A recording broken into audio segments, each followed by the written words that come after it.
tout le monde! Aujourd'hui, on parle de sabots. Je m'appelle Olivier Dufresne, je suis maréchal depuis 12 ans.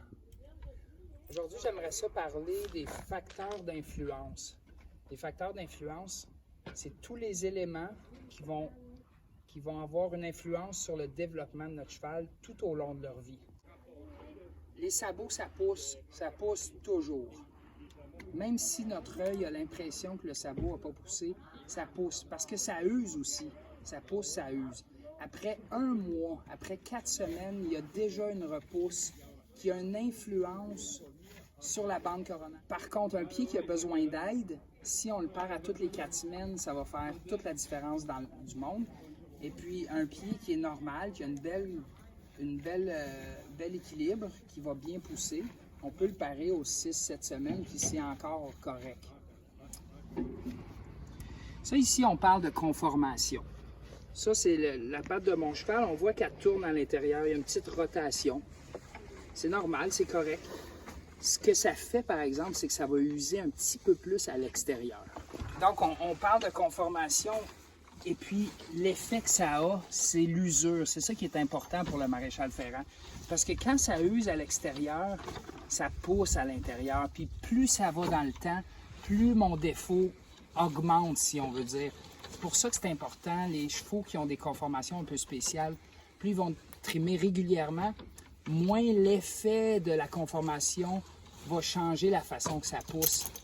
Idéalement, on trimerait, on parerait juste un petit peu à toutes les 3 semaines. C'est peut-être exagéré, mais ça serait ça l'idéal.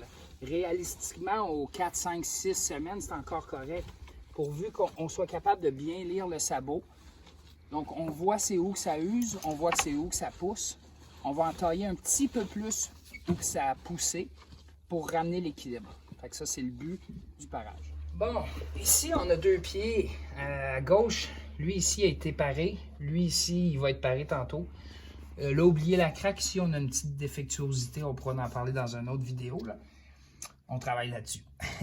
Bref, ce que je veux vous expliquer ici, c'est que le pied il pousse en diagonale vers l'avant. Les talons, ça avance. Notre orteil avance. Ici, environ à 1/3, on regarde d'ici en arrière, la bande coronaire. Environ 1/3, on a le centre de rotation. Le centre de rotation, ça, c'est la jonction entre notre 2e phalange puis notre 3e phalange. L'os de la 3e phalange qui est ici à peu près. Quand ça pousse par en avant, ça s'éloigne de notre centre de rotation. Ici, en bas, 90 degrés, c'est notre centre de rotation. Ça, c'est le centre de rotation. Hop! Ce qu'on cherche à avoir, c'est 50-50, 60-50, 60-40 ou 50-50. Ça va m'aider dans tous mes pieds, dans tous mes parages. Si vous regardez ici ce pied-là, on peut facilement voir que plus le pied pousse, plus on devient 70-30. Ça, c'est normal à la fin d'un 6 semaines. Mais si c'est comme ça après 1 semaine, imaginez 5 semaines plus tard, si je suis rendu comme ça, si mon talon est ici, là, mon centre de rotation est là, mon orteil est là, il n'y a plus rien qui va, là, il y a beaucoup trop de tension. Quand on a un équilibre 50-50, ça permet à notre appareil de flexion ici, nos fléchisseurs, puis nos extenseurs à l'avant, de travailler bien balancé. C'est facile de comprendre que quand on a un orteil vraiment long, ça donne beaucoup de misère à l'arrière du pied ici. Bref, ça c'est un bel aperçu pour le parage. Ici, on regarde la surface solaire du sabot. Ça, c'est en dessous. Ça s'appelle la surface solaire.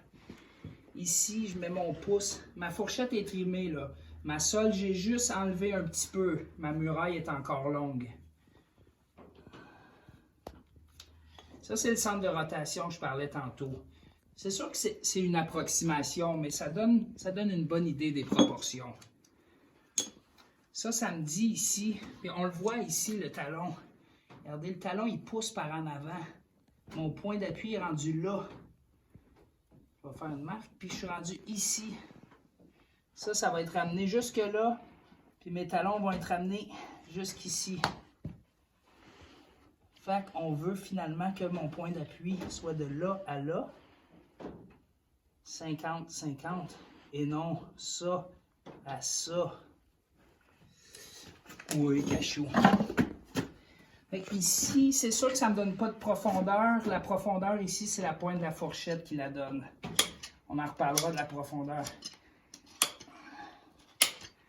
Fait quand je taille un petit peu plus haut pour pouvoir venir râper ensuite au bon endroit. Voilà. Cachou. Tiens.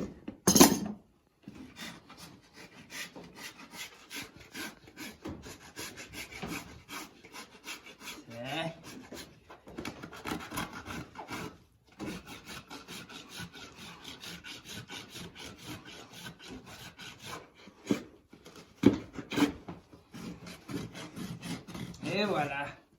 Donc là, mon parage est pas mal fait. Je ramène mon talon un petit peu plus loin. Mon pied plus balancé. Appelons droite-gauche, ça va. Et voilà. Ça serait quoi les soins de base à offrir par le propriétaire pour les soins du sabot? Le propriétaire, si votre cheval est vit dehors, le pied il se nettoie bien seul. C'est important de prendre les pieds de notre cheval pour voir en dessous, y a-t-il une roche de coincé, y a-t-il de la pourriture de fourchette. Je vais vous montrer ici. Quand je demande les pieds à mon cheval, je vais juste lui demander, je l'avertis que je suis là, une fois, deux fois, troisième fois un petit peu plus, insiste. Puis j'y donne une seconde. Une, deux, 3 secondes. Puis relax. Moi aussi, je prends une respiration. Je regarde. Quand vous trouvez des flaps ici, là, que vous pouvez prendre avec vos doigts sur la fourchette, c'est pas grave ça. Ça pousse, hein, ça pousse. Fait que c'est vraiment la job du maréchal de nettoyer la fourchette. Dans le fond, c'est si vous voyez ici dans la commissure du centre, là, si ça serait noir ou si ça serait creux. Mais même ça ici, c'est complètement normal. C'est toute l'exfoliation de la fourchette. Donc, puis si tout semble solide puis correct, il n'y a pas grand-chose là, à part, c'est ça, du thrush qu'il pourrait avoir ici. Dans le cas d'un abcès, ben, l'abcès, il faut faire tremper pour que ça sorte. Et puis, une fois que c'est sorti, il n'y a pas grand-chose à faire. Il faut que ça cicatrise puis que ça repousse. Sinon, les soins au sabot, c'est plus le maréchal fréquent qui va faire un bon parage. Quand on a un bon parage, on a un bon sabot. Quand on a un bon sabot, le sabot fonctionne bien. Quand ça fonctionne bien, il n'y a pas de problème. Dans quelles circonstances on doit poser des fers à un cheval? Bon, le ferrage, c'est une bonne question, ça. Est-ce qu'on doit ferrer un cheval? Je pense que tant que le cheval est confortable, puis il peut faire ce qu'il veut, on peut faire ce qu'on veut avec notre cheval, notre type de discipline. L'idéal, c'est pieds nus, bien sûr. Ça prend un bon parage. Ensuite, on peut appliquer un fer. Pourquoi qu'on va appliquer un fer? 3 raisons. Protection du pied.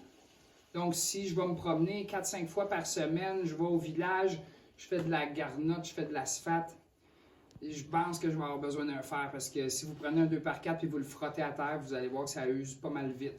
Fait que ça, c'est juste question usure versus repousse. Si le sabot use plus vite qu'il repousse, on met juste un petit fer de protection. À toutes les 6 semaines, il faut enlever le fer, il faut couper la repousse parce que là, il n'y a plus d'usure. Comme on en parlait tantôt, ça avance. L'autre chose, l'hiver, on peut mettre un fer pour la traction, pour aller sur la glace. Les chevaux qui font de la tire de petites carrioles, c'est important qu'ils puissent arrêter. La traction, peut-être pour les chevaux qui font du saut sur du gazon, ça peut être important. Et puis, l'autre raison de faire un cheval, c'est si malheureusement le cheval a des problèmes puis il va avoir besoin d'assistance. Tantôt, quand on parlait des proportions du pied, il y a des moments où un cheval, pour X raison, juste avec le parage, on n'est pas capable d'avoir les bonnes proportions. Donc, c'est comme s'il nous manque de matériel. Bien sûr, on ne peut pas noter plus à m'amener. À ce moment-là, ce qu'on ne peut pas atteindre avec le parage, on va ajouter un fer. C'est pour ça qu'on dit que le ferrage orthopédique, on va aller chercher de la mécanique dans notre fer. Souvent, on va avoir un fer qui va être roulé, qui va ramener les bras de levier. Donc, le fer, ça va être comme une prothèse qui va donner l'impression au sabot de fonctionner selon des paramètres différents qui vont aider la repousse. Puis dans plusieurs cas, une fois que le sabot va avoir repoussé avec un fer orthopédique, on va pouvoir enlever le fer puis le cheval peut retourner nu-pied. Par contre, c'est sûr que dans plusieurs cas, l'intérieur du pied, c'est notre facteur limitant. Exemple, si le cheval a de l'arthrose, si le cheval a des lésions, des choses qu'on peut, si c'est dégénératif, on ne peut pas ramener ça. À ce moment-là, c'est de garder un confort le plus longtemps possible. À ce moment-là, il y a des chevaux qui sont ferrés tout le long de leur vie, comme certaines personnes ont besoin d'orthèses dans leurs bottes ou dans leurs souliers. Puis encore là, le type de sol, le type de travail va avoir une grande influence sur comment le cheval va se sentir. Donc, des fois, mettre le cheval au repos, ça peut être une bonne chose. Ici, on a un pied postérieur ça fait déjà 7-8 semaines. Puis, je ne sais pas si vous voyez à l'écran, mais le médial, l'orteil médial ici, elle s'en vient forte. Forte, ça veut dire qu'elle pousse ici.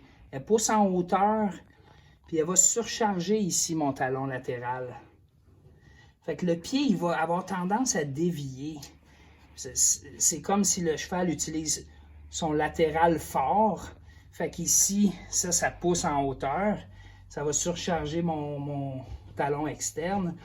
Fait que les conséquences de ne pas parer fréquemment ou que ce soit paré tout croche, disons-le, c'est que ça va amplifier ces distorsions-là. Ici, je ramène mon talon. Ici, mon cheval, il surcharge, fait que j'ai pas beaucoup de hauteur à aller chercher. Ici, j'ai une bonne orteille. Là, j'ai un gros quartier médial. Ici, et puis mon talon interne, il faut que je le ramène aussi.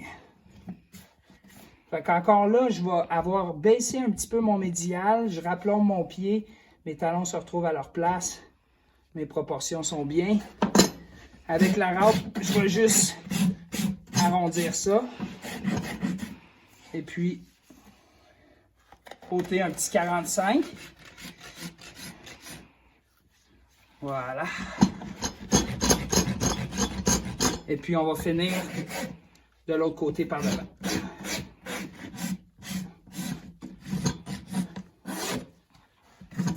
Donc, la dernière étape de mon parage, c'est de mettre le pied par en avant. Puis je vais juste venir ôter l'angle un petit peu, au 45 comme ça. Puis je vais juste venir enlever un petit peu en bas, ça s'appelle le parage pariétal. Et ce que ça va faire, c'est que ça va faciliter l'usure de mon sabot dans les endroits les plus forts. Fait que je le fais un petit peu plus à l'interne qu'à l'externe parce que c'est là qu'il y en a besoin. J'espère que vous avez apprécié la vidéo. Puis si vous avez des questions, gênez-vous pas. Mettez-les sur l'application, puis on va refaire une vidéo pour y répondre la prochaine fois. Entre-temps, bonne randonnée!